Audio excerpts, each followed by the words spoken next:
মোহাম্মদ আনোয়ার হোসেন ভাই এবং আমার সাংবাদিকবৃন্দ,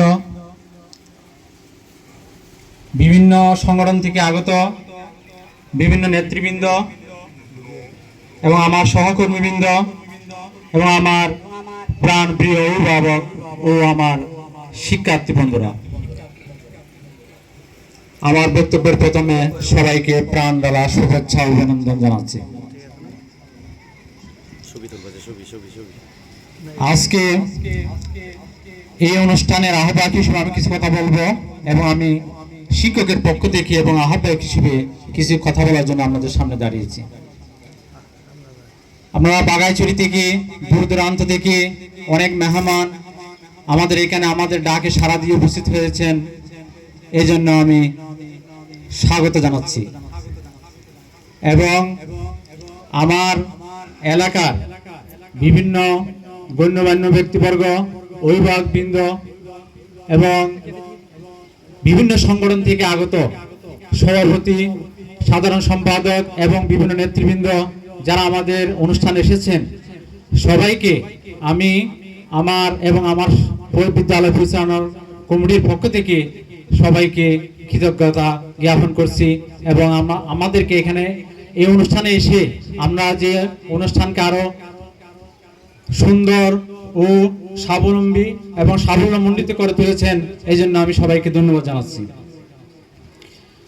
সবাইকে আরো ধন্যবাদ জানাচ্ছি আমরা যে আমাদেরকে প্রতিটি কাজে, এই অনুষ্ঠানের প্রত্যেকটা কাজে আমাদেরকে সহযোগিতা করেছেন, সার্বিক সহযোগিতা করেছেন।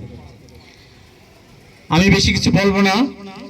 একজন বিদায়ী প্রধান শিক্ষক মোহাম্মদ কিতাব আলী স্যার, আরেকজন বরণ শিক্ষক বাবু দয়ানন্দ কুমার সাকমা সম্পর্কে দুই একটা কথা বলে আমি আমার বক্তব্য শেষ করব। আমি দীর্ঘ 17 বছর ধরে এই স্কুলে শিক্ষকতা করে আসতেছি। আসলে আমি শিক্ষকতা জীবনে এই দুইজন শিক্ষকের আমি কিছু কথা বলবো, যেটা আমি বাস্তব অভিজ্ঞতা থেকে বলবো।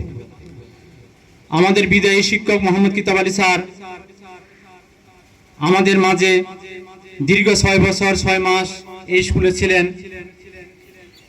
ওনার ত্যাগ, তিতিক্ষা, নিষ্ঠা যেগুলো আমাদের ভোলার মতো না।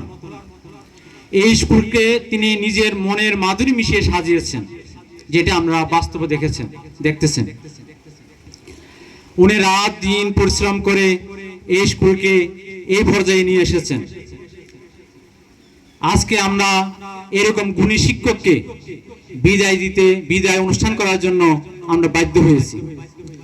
যদিও আমরা ওর বিদায়ে আমরা মর্মাহত, তারপরেও কারণ আমাদের বিদায়টা হচ্ছে একজন চাকরির জীবনে একজন শিক্ষকের বা আমাদের যে কোনো চাকরির ক্ষেত্রে এটা একটা অবিচ্ছেদ্য অংশ। সরকারি আদেশ আসবে, এটা বদলি হতে হবে, অন্য কর্মস্থলে যেতে হবে, নিজের প্রয়োজনে হোক সরকারের প্রয়োজনে হোক, এটা আমরা মানতে বাধ্য। তো আমরা স্যারের এই যে প্রতিটা কোনায় কোনায়, প্রতিটা স্থানে, প্রতিটা জায়গায় তার স্পর্শ